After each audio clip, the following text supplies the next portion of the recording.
Hey, testing titans, welcome to a podcast that's about to demystify the world of assessments. In today's episode, we're diving deep into the purpose behind testing, navigating the landscapes of formative and summative assessments, deciphering the grading puzzle, and topping it all off with an exclusive sneak peek into Amy's groundbreaking new book, Beyond Worksheets. Get ready for an insightful journey into the heart of testing because, let's face it, it's time to transform testing from a headache into a high five. So my mom gets this new Mac. What are those called, Lauren? What's the thing called? It's an all-in-one computer that it's like a monitor and it's all integrated. The iMac. iMac. Yeah, the iMac. Right. It's new to her. They haven't made those in a while, but it's new to her. So she wants me to verify this computer is a legitimate seller, and she orders it while I'm in town. I was in Tennessee last week, and she orders this thing, and I ask her the next day, Mom, do you have any questions about this computer? Because I was about to go home, and she's like, yeah. I have a question about it. It's okay. What's your question? She says, how do I use it to take a picture of over there? What's over there? So what are you talking about? Like of your living room? She's like, well, just whatever might be behind it. Basically what she's getting at is, where is the rear facing camera on this monitor? Right. It's literally it's this wide. I have one right here. Yeah. What? I said, Mom, you have an iPad and a phone. Just take a picture of over there using your iPad or your phone. She picks up the computer and she says, or I could just turn it around like this. Yeah. Well, knocking everything over. I want to take a picture of over there. And I'm like, yes, you could, Mom. You could do that. You just go ahead and do that. Or you could just use your phone or your iPad, which are right here. But yeah, so that's fun times with family tech support. At least we were in the same room and I could see what she meant by over there. Yeah, the audio alone would have been really tough. It was confusing enough in the same room, so I don't know what I would have made out of it as a phone call. Yeah. So has she sent you pictures of over there yet? I was just there. Yeah. I just saw over there. So I guess I wasn't the target audience for the pictures. Maybe she's going to be painting or something. I don't know what's going to be happening over there. Over there. Also, the camera on your phone and your iPad's probably better than this 2017 iMac. So I have a 2017 iMac as well. Wow. I'm sure it's a perfectly good computer, but not for taking pictures of over there. Yes. That story has nothing to do with what our podcast is on today, but it's a good one, right? It's a keeper. It's a good one. Find a way to connect it. Yeah. I'm pretty sure we're gonna release it right around the holidays, I feel like the folks who really like fried tech are also going to be like a Venn diagram. Also the same people who are the tech support at their household. Every one of them will have a story just like that to share. Yes, you can share those on YouTube, I think. Yeah. Please let us know your family tech support stories. Yes. Fried tech support. Yes. Well, what are we talking about today for real? What's the topic? I don't know, Daryl. What are we talking about? We're talking about the meaning of life, the meaning of education, which is... That is not the topic I prepared for, but... We're testing. Testing. It's all about testing, not standardized testing, or maybe a little bit of that, but testing. What it is, what it entails. Why we do Very generic. Why we do it. What's the purpose of it? Why we think we do it. What's why good we really testing? Do it. Exactly. Yes. And we have, you know me, I'm Daryl, and you know Lauren, but our episode 4, we have a very special guest. Very special guest. The reason why Lauren and I are here with this company that this wonderful person started on her own. Do you have sound effects for this? What's her name again? I should. I need some. I'll have dramatic music, some okay. Oppenheimer stuff, whatever that is. But... It's Amy Mayer. Well, thanks for that intro. Well, this better go viral now. Right. Yeah. If it doesn't, then this will be the one. Everyone else's fault. Yeah, it's going to push us into the podcast charts. I'm certain. There we go. All that revenue, I feel it. Yeah, not only is Amy CEO, founder of Fried Tech, but she has a book coming out soon. Yes, sort of soon. Titled? I thought it was sooner than it actually is. So it's finished. It is at the publisher. It is it has already gone through one like series of editing, and it's on its last series of editing. We have a cover design, and it is going to be available for sale in June 2024, which that's a long trajectory, but anyway, it's been a long journey. It'll be a treat for teachers during the summer. So I hope it's so. summer I hope reading. nobody makes poor teachers read my book during the summer, but I did address that could happen in the book, actually. Like, I'm sorry if that's why you're reading this. Yeah. Yeah. Page 1. If this is on your summer reading list. It's pretty early on in the book because I was picturing the poor individuals it will be inflicted on, but hopefully it's at least not the worst summer reading that anybody's had to do. That's my hope. Yeah. I bet it's going to be great. I'm excited to read it too. Mhm. Well, thank you. Yeah. And I don't, maybe I'm in the minority, but I loved a summer reading assignment when I was a teacher. It kind of gave me. You're in the minority. I'm okay. Yeah, really? Yeah. I did. I think you may be the only one. I felt like I was always ready to try something new in the beginning of the school year. No, I believe that. Well, there are a lot of individuals here at friEdTech who are like that. But most of us did not appreciate being told what to read over the summer. But we found each other. Yes. I found you all who wanted to read a book over the summer. Is what really happened. Yeah. That should be the first question in the interview. Yes, interview question. Like, do you enjoy summer reading assignments? Yeah. About education. Yeah. Yes, about education. All about education. Yeah. Did we say what your book's called? It's called Beyond Worksheets. Beyond Worksheets. Ooh, yeah. There's something beyond worksheets. Yeah. There's a whole entire world, it turns out. Yeah. And it kind of sort of relates to what we're talking about today, because even though we're not necessarily talking about standardized test, we're talking about classroom district test. There are a lot of similarities between classroom and district testing and worksheets. There's a ton of overlap because for the most part, worksheets are usually actually more like assessments than they are learning tools, which a lot of people don't think about because worksheets are so embedded in our education system that we don't question them. They're a way that we all learned. I mean, I went to school with packets of worksheets, and it's why on my Twitter profile for years and years it said worksheet killer, because I thought that was so ironic because I was so great at the worksheets when I was a kid. I could really kill a worksheet. But also, I want what we do at friEdTech to be, the opposite of a worksheet, like really individualized and really not like an assessment, really a learning experience. And that's why your job titles are learning experience designers. Like that's what you do. You design ways for people to learn. And that's what I want us to do. That's why learning guides here are learning guides. Like, we're designing an experience for you to have in order to learn, in hopes that teachers will go, oh, and I've had so many teachers say that to me. Could I use that in my classroom? Like, yes, exactly. We're showing you how to teach. Yes. So Totally. Tons of overlap with worksheets assessment. Yeah. And in the world of assessments and testing in classes, everybody from when does it start in elementary of really actually giving exams to kids? Second grade in Texas. Okay. So so there wouldn't be like a spelling test or anything like that beforehand, or could be. It could be in first grade, but if I remember correctly, second grade is when the state standardized test starts, and there's a lot of misunderstanding that classroom assessments need to mimic that state level assessment.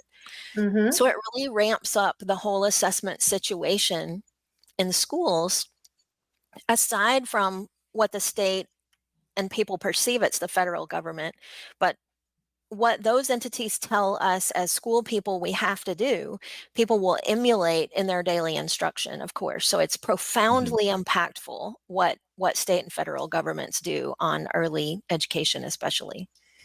What are some of those overlaps that you see that people are doing on like a classroom test in an attempt to mimic a state exam? Well, it can get really detailed. So people will do things like, if if the state exam has got the answer choices A, B, C, D, they'll literally will create a classroom assessment that has answer choices A, B, C, D. And then maybe the next question is E, F, G, H. And I've seen people get that granular about it as if that sort of mimicking what that assessment is like and mimicking that assessment environment will like pay off somehow down the road, instead of let's consider if we really understand this content, that's how it's going to pay off down the road. And I think when you look at standardized tests and you try to look at it through the eyes of the creators, you will see that what they're intending to do is they're intending for schools to teach content, curriculum, standards, and the test to be something separate from that. And that is going to measure the teaching of that content, curriculum, and standards. But instead, it gets all intermeshed in a really nasty way, where we're also feel like we have to teach these sort of test taking skills, and we have to like kind of desensitize kids to this testing environment or educate them about this testing environment. And we get really amped up on a frenzy of testing inside schools. And I think we've probably all seen that in school environments we've worked in, that it gets very, very messy into what should be instructional time becomes all overlapped with this sort of testing frenzy. And kids are not even given necessarily separate experiences that are learning experiences when they're subjected to worksheets that are supposed to be like the test, which there's a lot of marketing around that too. Big companies are selling these worksheets to educators who, and I think most educators really want to do the right thing. I believe in the heart of the educators. I mean, I know thousands of educators, and these are good people who are trying to do the right thing. So I feel like in my book, I help people understand why it's not the right thing and what they can do instead, because that's another really missing space. Like I have been told a lot in my career as an educator. I've been in education for over 25 years. It's really my only career. I went into it as soon as I got out of college, and I've been in it ever since. And I've been told a lot what I was doing wrong. I haven't been told as often what to put in its place. And so and there's a lot of shame in education too. Like, don't do that. That's wrong, or that's bad, or whatever. Well, I mean, I had a lot of questions when I started out. Well, what do I do instead? Like, this is what was done unto me. I'm redoing that now. I don't know what else to do. I don't have other strategies. Of what has come before me. Right. I did really well at worksheets and tests. And not understanding why my students I was teaching like didn't care what grade they got or whatever, which is another issue with tests that we mistake as instruction. There's just a lot of overlap in instruction and assessment. Like that's become a very, unfortunately, fluid area where we also don't think we can fail at anything. And that is a critical part of learning. Like how often do we do something at friEd and it doesn't go well, and we go, well, we tried that. I mean, never for me. Right. Like who goes to work and everything's just smooth every day and we never have to iterate anything? I mean, we work with Google. We do projects for Google all the time. I bet everybody who ever watches this podcast sees something that Google has put out that we created. And we did not send them some perfect polished thing and turn it over and say, here you go, we'll take our money now. We did it 10 times, sometimes more times than that. And sometimes we completely redid it because it wasn't what the company wanted or expected. So even having that environment is bad. Even our online courses, like Daryl, we know how many times and it's not even really feedback driven from somebody else. It's just because we know we found a better way to do something that is going to serve learners better. And then we'll go in and we'll fix it in all the other courses and stuff like that. And so I feel like half of what we do on the friEd Online side is just going in and making existing courses better and raising the bar and raising the bar and raising the bar. Yeah, and that is learning. Feedback. Yeah. Yes. Yeah. Totally. And that's why this job is fun, right? It's because it's not the same thing all the time. But yeah. Sorry, Daryl. I feel like I cut you off. No, that's good now, absolutely. Because this is, every now and then I miss going into the classroom, but creating these courses allows me to put myself into their shoes and truly Mhm. understand what are they going through right now and what do they need to know and how can we make it so it's easy for them to absorb this information, Mhm. and it trickles down to students. Right. Right. Well, imagine if instead of creating Control AI Delight, which you just authored recently, a course for teachers about AI, if instead of doing that, you had created an assessment about AI and expected that to be a way Right. for people to learn. You Like, know, how there miserable. I did not put one multiple choice question or test in that assessment. It was more of, Yeah. okay, we taught you some great Which one prompting do you like best? Which strategies. one are you going to try Yeah, which first? you're gonna try. We want you to try Mhm. these out, and here's a little project that you can do to using AI effectively to maximize your output in the classroom. Mhm. So so Well, let's talk about those methods, okay. because we were talking about, the worksheet, getting rid of the worksheet, getting rid of, testing and the multiple choice tests. What are some methods that teachers or educators could introduce in the classroom to get the same, greater output rather than just killing them with worksheets? Okay. Well, here's the thing that I can rant about for quite a while. Yeah, So please rant. you can stop me after a while. I'll give myself 5 minutes. We've got plenty of film, so Okay. Yeah. Good. I'm Got glad we're all not out. going to run out. So this is the thing. Almost always assessments are written. So if you think about what happens when someone is writing in order to give another person a view of what they know, there are a lot of processes involved there. So I'm not looking at your brain. I can't get inside your head and see your brain and know what you know. So I've asked you to write it down and attempt to look in your brain. That's my goal. I want to know if you know this, right? So I'm asking Mhm. you to bubble something in, write a character, write a sentence, write a paragraph, an essay, whatever it is, I'm requiring you to write. But when I ask teachers, how many of you have taught a student who is better at speaking than they are at writing? Every hand in every room for every audience I've ever asked that question to goes up. Mhm. How about you guys? You taught a student who's oh, better yeah. Of at course. Of verbally course. explaining themselves than at writing. And also Mhm. some reverse, but most students are better at verbally explaining what they know than they are at writing. And then I Mhm. ask the next question. So why are all of your assessments written? Because if we're Time. trying to look inside somebody's head and they're better at verbally explaining than they are at writing, what are we assessing? Because Mhm. we're assessing the writing every single time we give a written Yeah. assessment. That's always in there. So if I have this student, which I've taught many, many of these students who are great verbally, who can tell me all kinds of things that they know about what we've learned, and then I say, okay, now I need you to write all that down. And they have dysgraphia or dyslexia, or they have Mhm. test anxiety, or they have Mhm. any number of other impediments in the way. I just put a giant impediment in front of that student that is not reflective of what they know.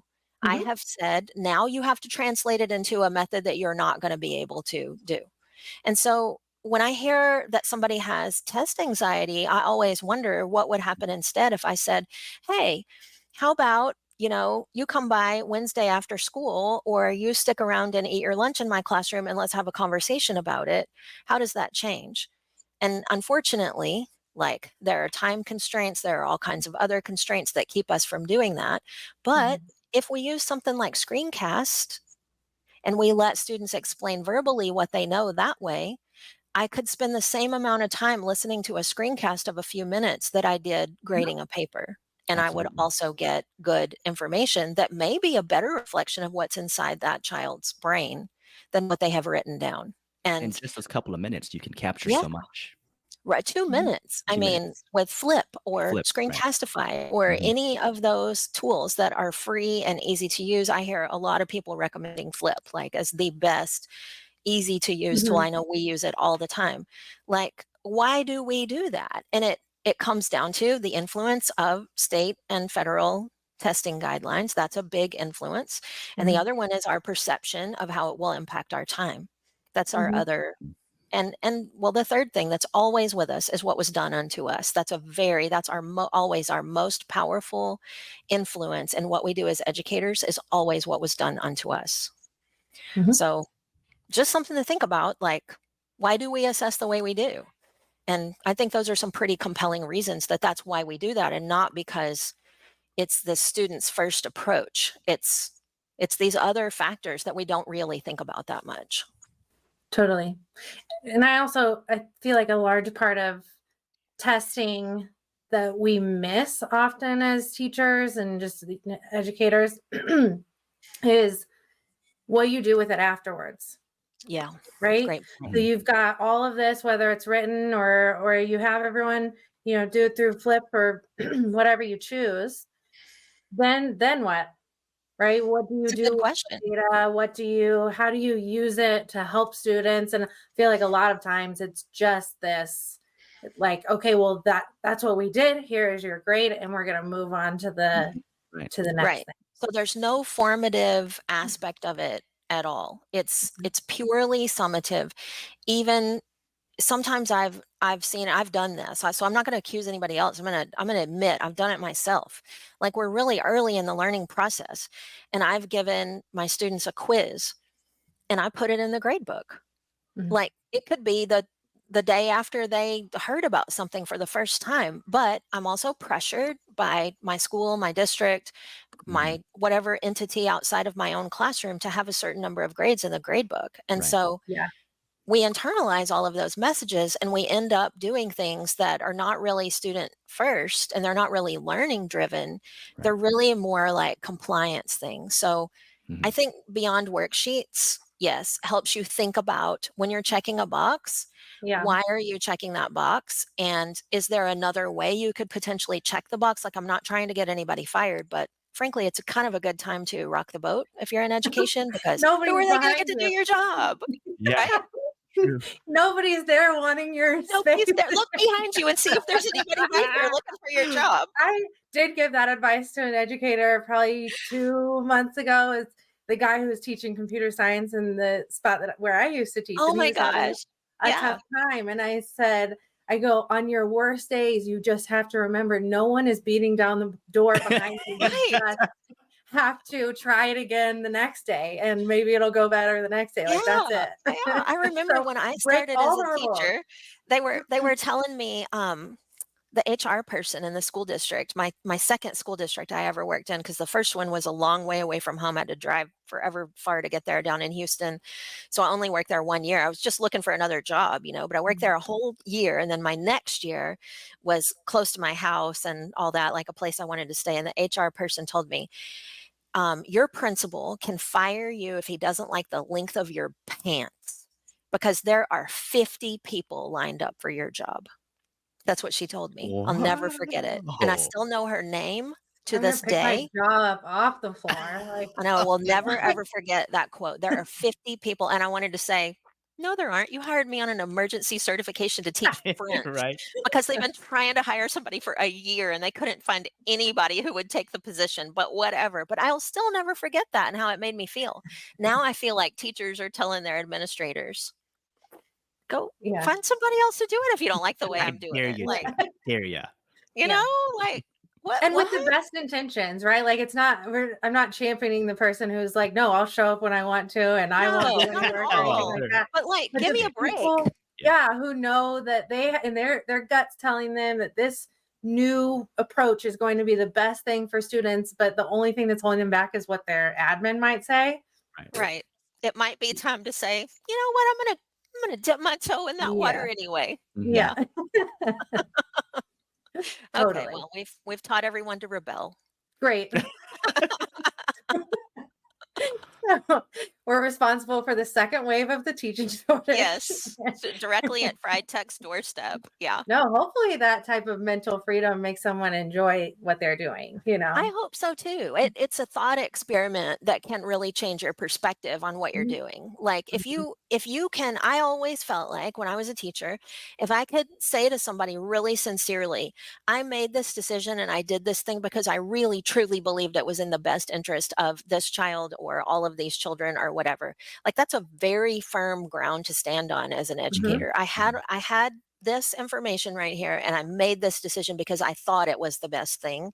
Like, that's some good ground to be standing on with parents, with admins, with everybody, because we are all, I mean, I can't remember, I just looked this number up for that book. I can't remember how many decisions an educator makes in a day, but it's like more than Oh, a God. rocket scientist. Like, Oh, yeah. it's, Oh, I it believe that. really, like, don't come at me and talk to me about I think I want to say it was 1,500 or 1,700 decisions an educator has to make in a day. And I remember getting home from work and my husband Rich would say, like, what do you want for dinner? And be like, I don't know, I can't answer another Oh my question gosh, that today. exact scene played out in my house so often too. I was Right? like, don't make me decide one more thing. I can't do I it. Yeah. can't.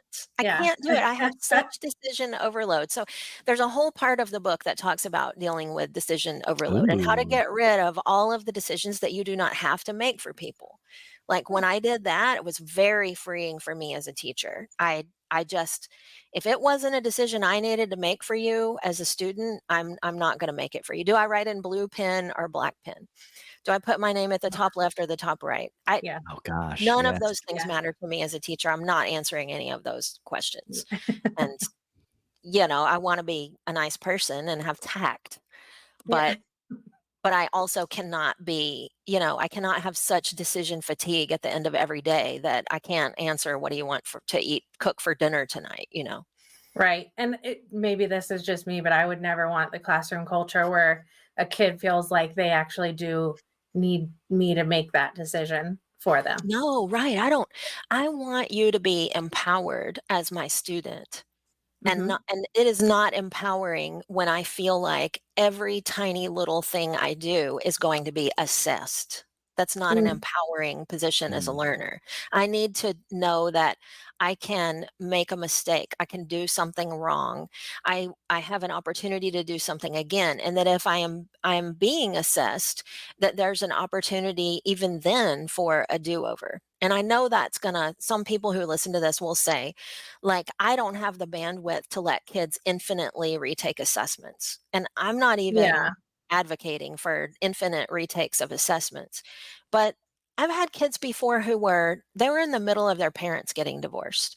Like, do you think that that kid in that situation where their home life is all turned around, they may not know where they're going to be living. I've had kids before who lived in a tiny travel trailer with 3 younger siblings and their mom was at work all night. Is that kid doing well on that assessment the first time? Yeah.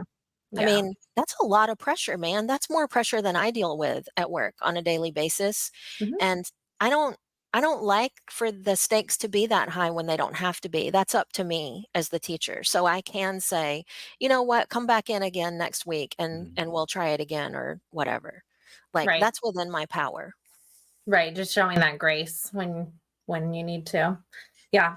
I think I do see a place for like for checking understanding in the classroom. Like, you do need to know where your Absolutely. kids are, and you do need to know who's struggling, and they need to know if they're not getting Right. everything too. Like, sometimes that's the first form of feedback that they're getting too.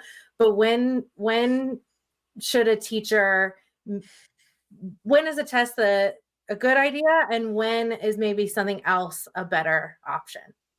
Well, so we're talking about now kind of the difference between formative and summative assessment. Like, what a Mhm. summative assessment is supposed to be is at the end of whatever learning experience we've got, we're about to move on. That's the last chance for you to show what you know. So we should be knowing a long time before that summative comes along, that is maybe potentially irreversible, like maybe it's a semester exam. Mhm. We should be gathering data all along up to that point on a daily basis. And I'm a big believer in, and again, this is very controversial stuff. Like, if we were in a room full of teachers, there would probably be like, you know, people would be Hold like, up. "What? Yeah. Yeah, like, what are you saying?" But I believe in completion grades sometimes. I think that that is helpful to people. I need you to work on something and to try something, and I don't care whether you got it right or not the first time or the fifth time. I am We've created a learning environment where I know you're going to try to do this. I trust that you're trying to do this. And Mhm. so I believe that you're going to get a little bit better each time you try to do this.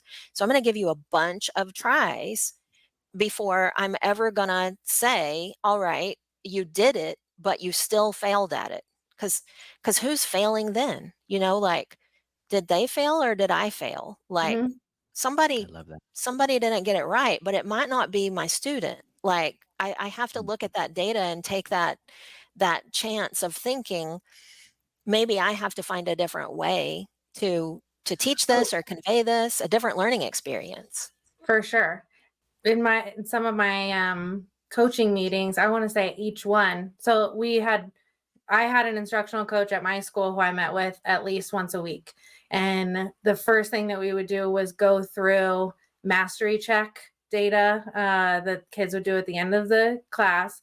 And we would only look for a question or two that where it looked like majority of them got it wrong. And it was never like, oh, well, that kid wasn't doing their work today, or they had this X, Y, and Z excuse. It was like, okay, well, this is kind of on me if everybody is getting this wrong. So that's why I do kind of value a little quiz and stuff like that. Is Yeah, just for me to be able to see, okay, I need to reteach this tomorrow.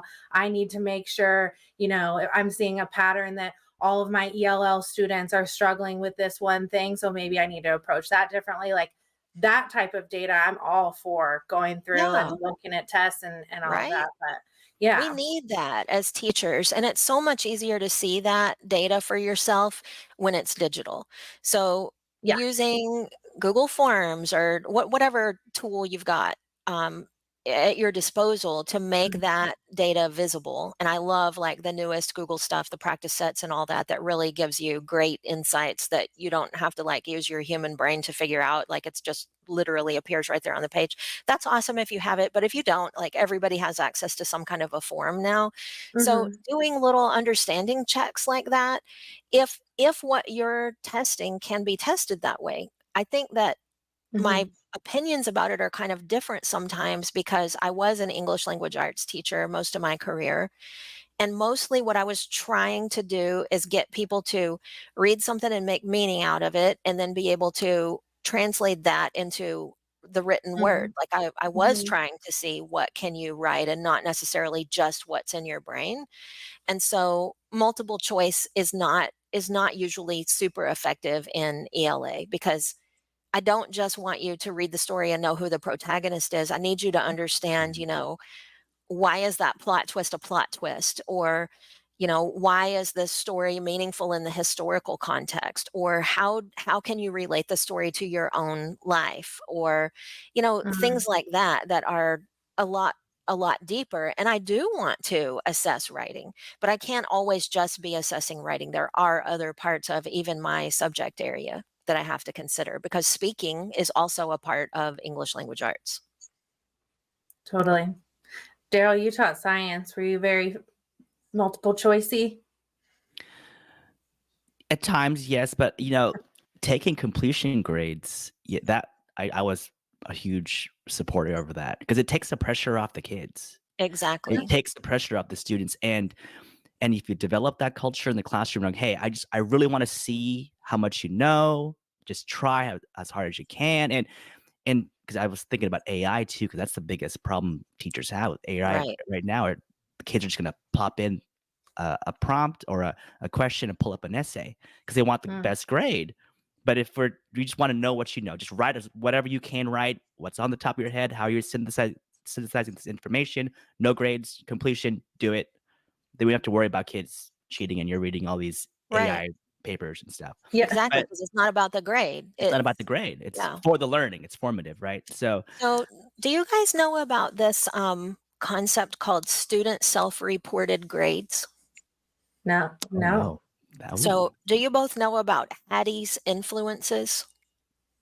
Have you heard of I'm this No. familiar. before? I've heard of it, but I Okay. can't tell off the top of my head. So, John Enlighten me. Hattie is a researcher and an educational guru, and he's published a list of it's a lot of influences. You can Google this and you'll see how many there are. There's tons of different influences. So what he did is he took all of these education studies, like real numerical, like data studies, and he said, I'm going to look at what strategies, techniques, or situations, because some of them are just situational, are the most influential on student learning, and he ranked them.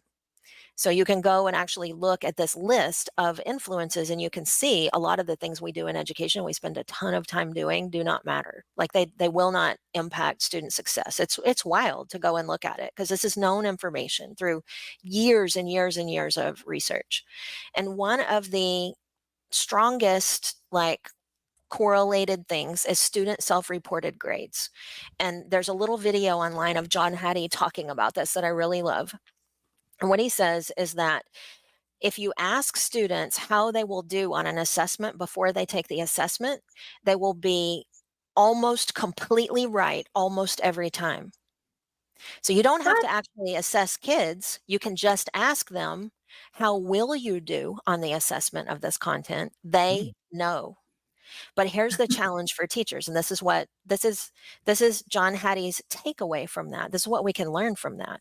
Our job as teachers is to challenge how students think they will do, and challenge them to do better than they think, and to achieve that goal instead. That's what we can do as teachers. But assessment, he says, it's really number 2 on the list. I pulled it up. It's the second most effective. Right. And the first is collective teacher efficacy. Is that right? Yes. Collective teacher efficacy. So if you work with other people who are highly competent at what they do, they share best practices, they have high expectations, that is the number one predictor of whether students will learn and grow in a school. And the second is student self-reported grades. It's students predicting what they'll do, and teachers challenging that prediction and challenging students to rise above their own expectation of their own scores that they will be making on those assessments. I mean, like, I've worked in education, like, I don't know, like 27 years, something like that. I think that's right, because I've been in education as long as my daughter's been alive, and she's 27, so 27 years. And I probably did not learn that until I was maybe 10 years into my career, and I was an admin by that time. I never was told that when I was a teacher. It doesn't sound like either of you have ever heard that either. No, and I would love. There's so many things I've learned since starting at Fry that I wish I could, like, go back and just give it a shot. But then you're like, nah, it's really hard. There's a lot that comes along with that too. Yeah. But yeah, something like that would be I could do better now, but I'm a terrible employee. Like, it would be like, oh my gosh, what have I gotten myself into? Like, oh, this was a mistake. Day one being like, there's no one behind me. There's no one behind me. Who are you going to hire to do this job? Right. Oh, you should have watched the podcast, friend. You could have known this was coming. Yeah. Oh my goodness. Yeah. I saw TikTok recently, the most, like, the best way to learn these days. But I saw a TikTok about a guy who was very against the 50%, like, giving points for 50% of an assignment, even if they did nothing, type of thing too. So that's been on my mind too, of testing and grades and what. But giving them a 50 for not doing anything. Yeah. It's a common district policy now. Yeah, it is. I remember that. Especially in school districts with a high percentage of students from poverty. Man, that's a tough one. I mean, I can see both sides of that argument, because I taught in a school that was very high poverty. I would go so far as to, you can never tell what the poverty rate is in a secondary school, because kids are ashamed to bring back free and reduced lunch forms. Yep. So you never know what it is in secondary. In elementary, you have a much better picture of it, because the parents fill out the form and they send it back to school in the folder. The kids aren't, that are not reading that and understanding that. But in high school, like, nobody wants to be, outed as poor at home, so they won't bring it back. So I taught in a high poverty environment, and I taught so many kids who, and we had that policy at my school, like, you could not give a grade below a 50. I think on the report card, it was going to be at least a 50. And it used to kind of burn me up. I really didn't love it when I was a teacher, but I see both sides of it, because if you get a 50 semester 1 in English 2, you could theoretically dig yourself out and pass and get credit for that semester in the second 9 weeks of the school year. And if you don't have a 50, you cannot. If you have a 0, you're done. And now, guess what? You're back in my class. Right. You're back there anyway. And yet you have absolutely no way to dig yourself out. And, teenagers' brains they're not fully cooked yet. And especially boys, like they make a lot of really terrible decisions. And I know because I have a 22-year-old son and he still makes really weird decisions. He will never listen to this. So I can say anything I want to about him. I bought a still does $250 lightsaber from Disney and it's sitting in the corner. I don't know why. Okay, so you understand. All right, so it takes a while. So it takes a while. Like that frontal lobe, Why? It's still cooking in there. Why? And you ask them why. I love to ask a teenage boy, why did you do that? I don't know. No. I don't know. And it's like, they really don't know. Did I know. do that? Yeah. Right. Yeah. Did I? Yes, I did. Did I? I don't know. I don't know. They know why they did that as much as they know why they have to tap the top of a doorway on their way in and out of a classroom. You must. It's a complete. No, that's the rule. Yeah. Yeah. Why does a dog bark? Can I do that right now, actually? You need to go do it right now. It's calling out of your office every day, Daryl. Yeah. He's gone. I feel so much, just the relief that we all feel with that doorway having been touched up there. It's a relief I can't express. Yeah. So anyway, I don't know if a person who cannot come into the room without tapping the top of the door is ready to be left with no options for 2 months of the school year and be showing up in my classroom every day, because that sounds bad for both of us. So there you go. That's my takeaway on that. Yeah. Yeah. That it's way harder to dig yourself out of a hole, for sure. And I have to be there with you when you cannot dig yourself out of the hole. And so does the rest of my class. That's the other aspect. It's the social, we all have to be in here. Yeah. And in essence, I'm sort of in that hole with you. I think that's the argument for so like in the district that I live in now, they do 1, 2, 3, 4 instead of like 100% scale. And I think that's why. Probably. So that there's a little bit, the distribution of a score is a little bit more evenly spread than 60% or below is a fail. Right. So yeah. Yeah. And for a lot of kids, that's a binary equation right there. It's a 0 or a 1, because it is a fail or a pass. We're not, a lot of my students I taught they had no desire to make anything above whatever was passing. And that's really sad and not what I wanted for them, but that's just a fact. So that 50 sometimes was a life raft for some kids. And go ahead. I don't think it really benefited anybody except for kids who needed it. Right. I was going to say, what does it bother me? Right. If a kid has a 50% or a 0, other than I'm mad they didn't do everything that they were supposed to do. I said it in the book. I'm going to say it on the podcast. Do not forget that grades do not come out of your paycheck. It's true. They don't. And sometimes we act like they do. Like I cannot give you a 50. Where am I getting this 50 from? Does 50s grow on trees? Here you go. They actually kind of do grow on trees. Like you don't even have to wait for them to grow. You can just Control-C, Control-V or something and get a 50. So we were also a low-income school, and I taught computer science at the middle school level. So nobody's grades were affecting their ability to get into college or any of that. And the way I kind of looked at it was their grade is essentially I'm dictating the chances that they'll try it again in high school with this grade. Like if I give a kid an F in computer science, well, she's never going to try that again once she gets to high school. She's for the rest of her life may think I'm bad at that. Right. Yeah. Right. Wow. Do you remember the law? But I had control to do that, right? Because it wasn't a mandatory class. It didn't come out of your paycheck.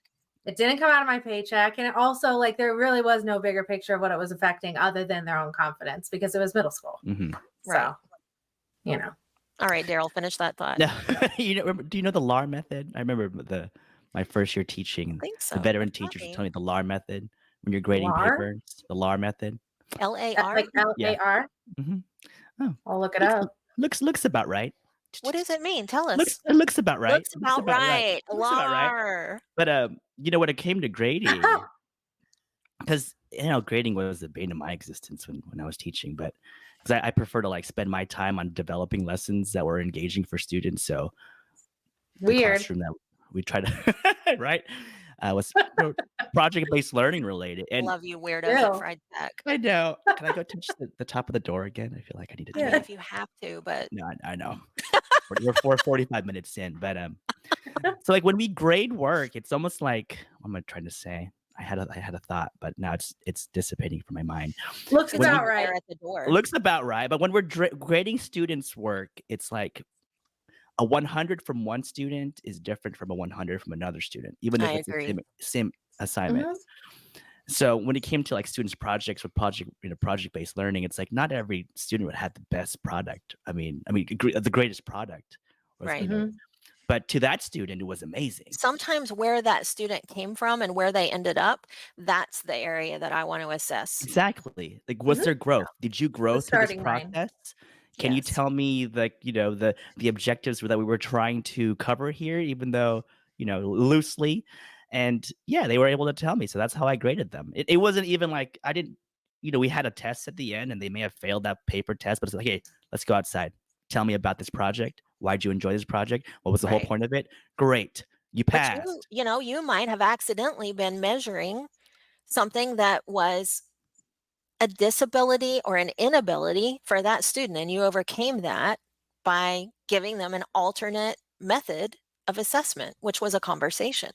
And that's where you got way better data. What's happening? Yeah, what is happening? I don't know. Did I do that? It's like, wow, you love my my StreamYard really likes what you're saying. Wow. I was in a Google webinar one time and I got a speech bubble and I thought it was because I did this, but that's if you're just listening to the podcast while she was talking, this thumbs up emoji kept coming up next to her like a great idea. What I just said. Okay, so, thanks, StreamYard. I appreciate the feedback.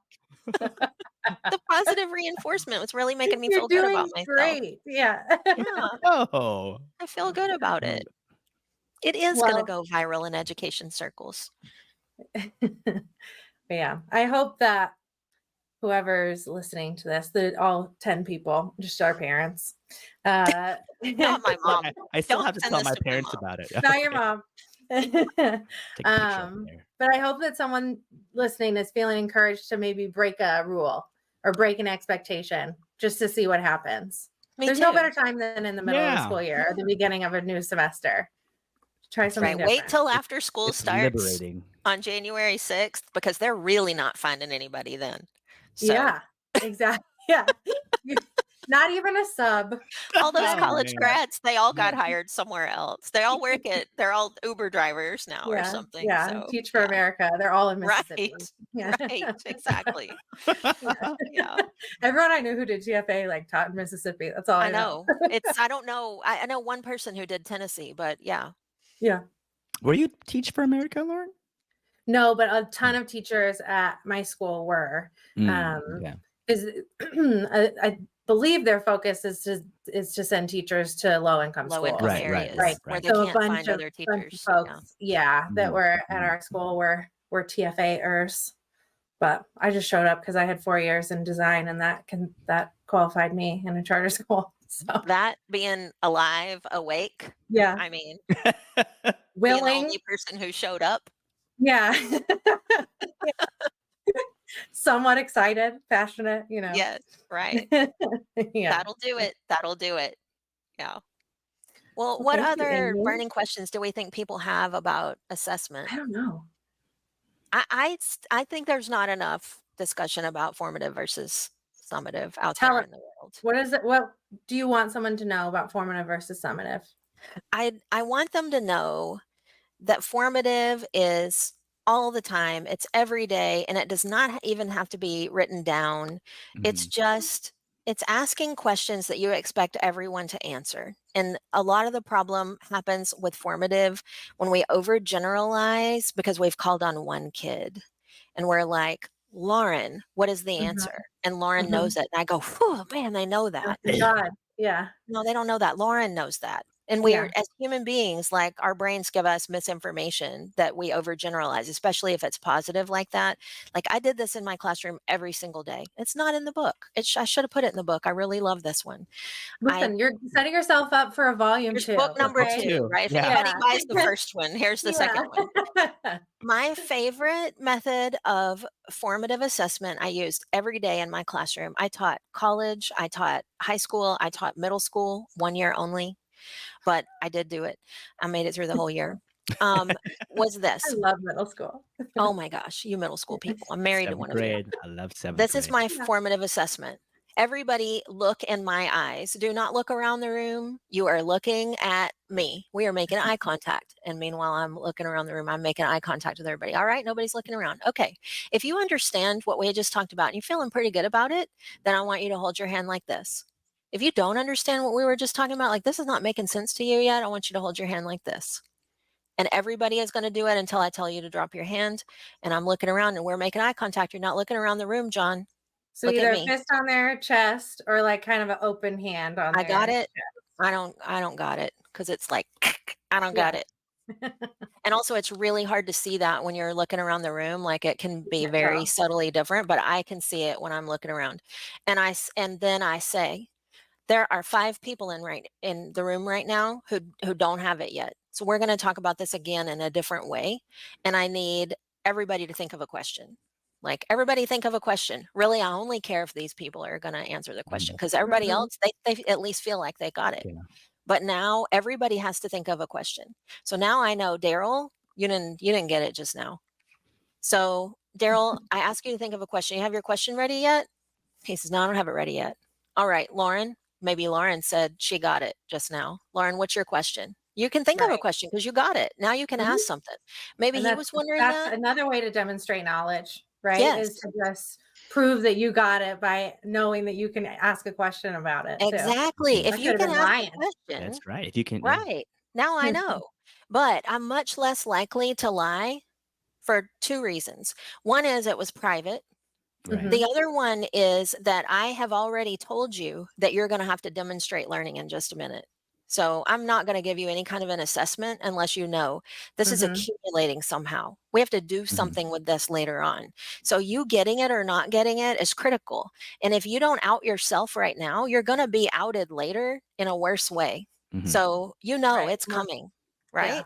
Yeah. So just that's formative assessment. Yeah. It works. It works It's really quick. well. It's quick. It's easy. I didn't have to grade anything. I didn't have to write anything down. I didn't have to document anything. But now I know whether you think you understand. And when I've read Hattie's meta study on student self-reported grades, I know you're pretty good at understanding whether you get it or not. You're pretty good at that. You're better than I thought you were. So essentially it's taking the temperature of the room as a formative assessment. And exactly. Not necessarily getting everything ready for a grade book. Yeah. Yes, right. It's let the grade book go somewhat. Be okay with completion grades because practicing, especially in writing, there's only one thing that makes you a better writer, and that is more writing.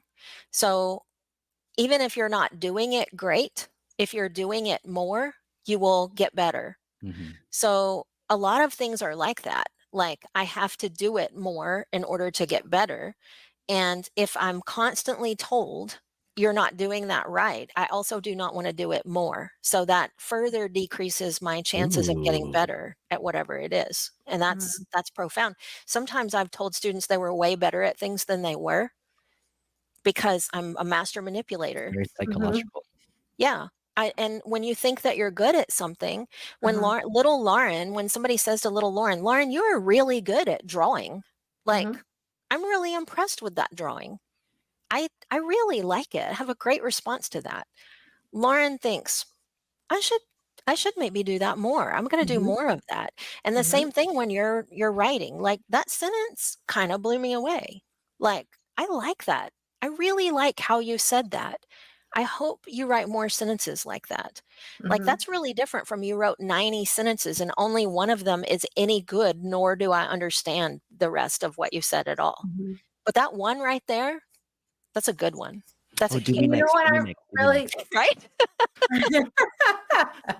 but what I really like about that too is like you're not praising, I'm I'm so happy you got this right, Right. or anything like that. You're talking about a creative skill, or working really hard at something and maybe powering through and all of that stuff. And those are actually the qualities that I believe even reduce anxiety and all of that when you Absolutely. are getting ready to take a test later on down the road or something like that too. Just confidence and common sense can get you pretty far. Yes. All right. Do we have any time left or is our time up? Because I have one story Our if we have any time's time not. left. Hey, we Five, got. we have 5-ish minutes, but we We make the can go. rules Yeah, here. we had. Yeah. I think our second episode was like 3 hours. So Okay. What? Cool. no, it wasn't. It was like an hour. No, I cut it down. I cut it down to like I was like, 45 I don't know minutes. why nobody's watching Yeah. these Yeah. podcasts. Figure it out. Yeah, because they're 8 hours long.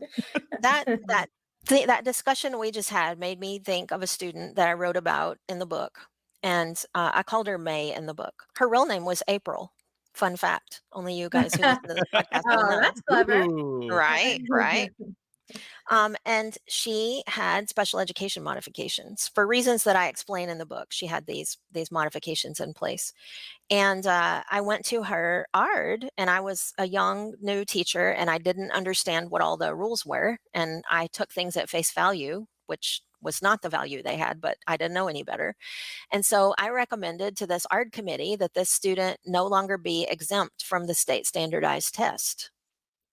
And my principal, who came to hate me quite a bit after a couple of years of working with me because of things like this, was trying to get every student who might not pass exempted from the test.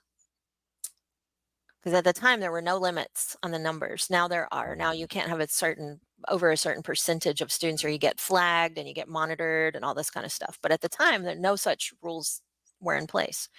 So he wanted everybody exempted who could be exempted.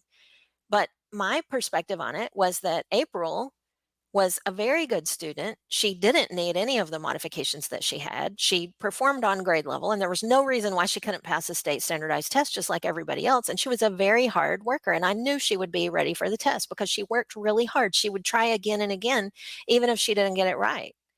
And so I made this recommendation, and April was old enough to be in the meeting. She was there, and the committee didn't really, they didn't really have much to stand on because I was her English teacher and I was saying she didn't need to be exempted from the test. And so they probably all knew I was going to get in a bunch of trouble, but they didn't tell me.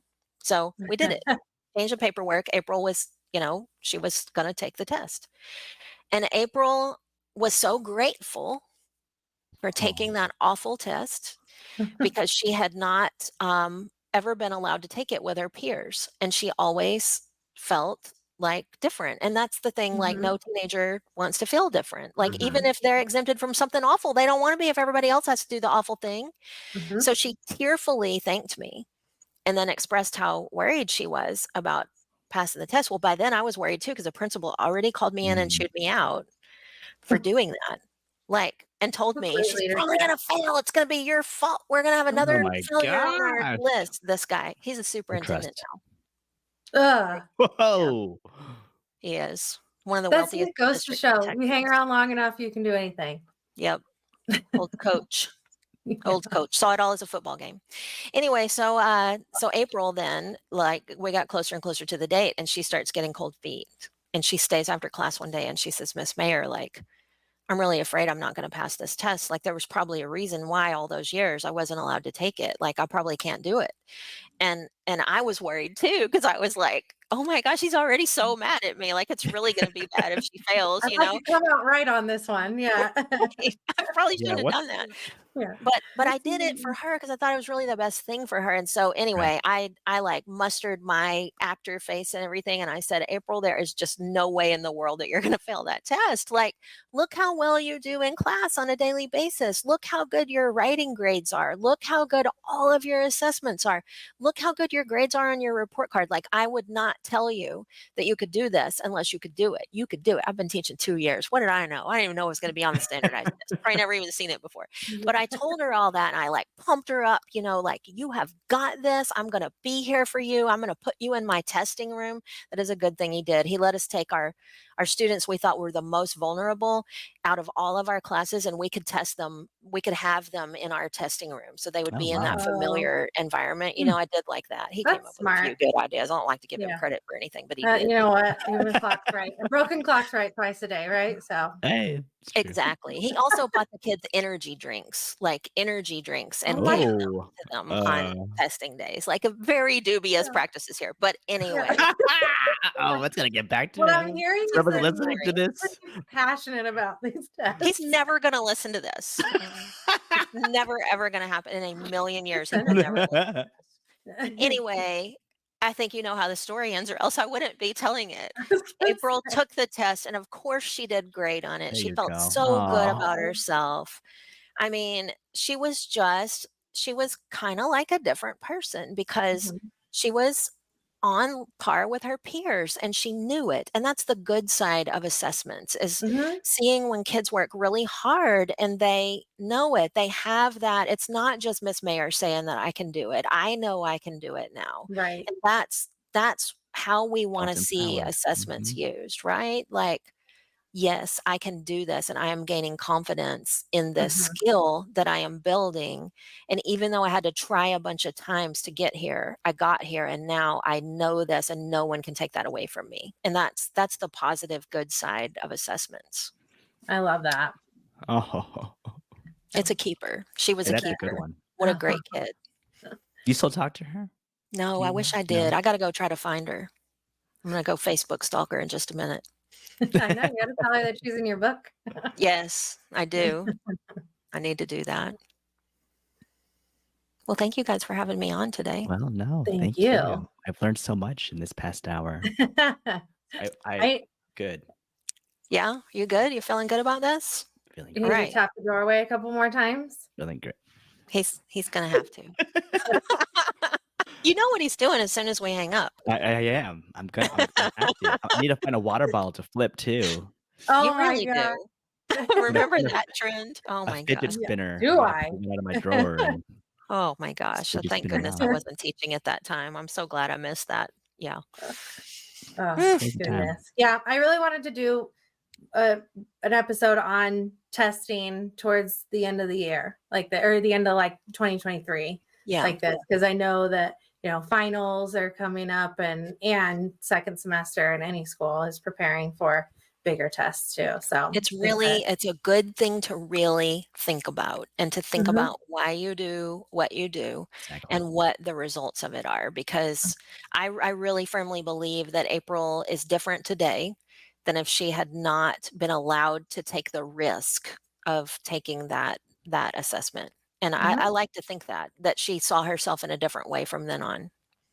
And it's clear to me that she benefited from supports and formative assessments that were not multiple choice over and over and over again. And that was an important part of that journey of the test later on, feeling successful. Exactly. It wasn't because we did that certain standardized test in a million different ways throughout the school year. It was because she knew she had the skills to stand on. And that's the place where we want to get with standardized testing, is we're working on these skills. We cannot be worried about that.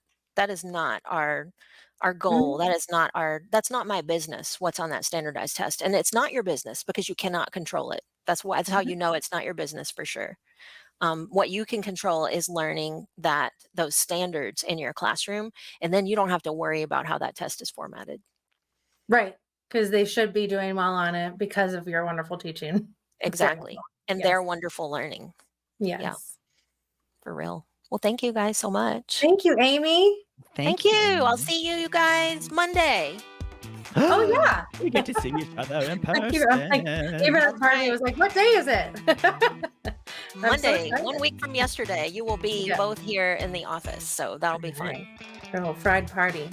Yes. All right. I wish we could invite everybody listening to the Fried Party. Me too, but don't come on Monday because it's going to be too crowded. You can come some other time, but not Monday. Yeah. And you have to do your summer reading to be invited. Right. There you go. Just buy the book. Just buy the book. You don't have to read it. Just buy it. There you go. Read the first chapter. Nobody's going to give you a quiz. You're fine. There'll be Spark Notes somewhere. I'm sure. I'll give them to you myself verbally. I'm sure. There you go. By the Fried House one day. Yeah. All righty. Well, thank you, Amy. That is the end of our episode number 4, everybody. So y'all have a great day. Thank you guys so much for having me. Have a good afternoon. Bye. Bye.